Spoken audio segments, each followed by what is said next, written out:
Biz bo'lgandan keyin eslik kelib bordi. Eslik kelmaslik kerakdi. Shuning uchun men buningga qanday qilman? Endi men bu yerdagi algoritmning o'rniga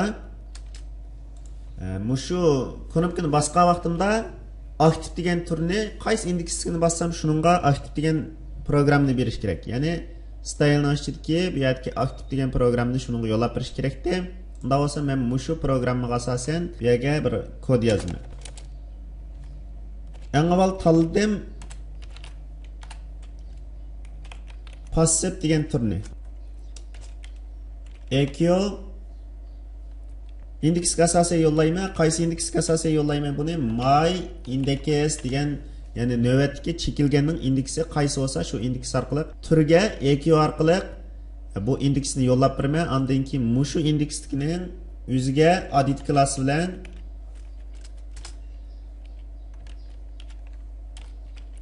aktiv degan klassni beraman. CSS kodida bu body aktiv degan tur. Unda o'z endi programmani yanglab ko'rib boqay.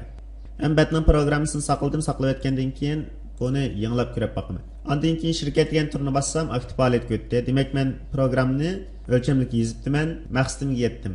Ammo men mahsulot deganni besib boqay. Mahsulot deganni bassam, u aktiv faoliyat ko'tdi. Kiyim deganni bassam, umi, dora, tur hammasi aktiv faoliyat ketib oldi. Bu bir avarishlik qilib keldi endi. Men qaysini bassam, shuning aktiv degan programga kirish kerakdi.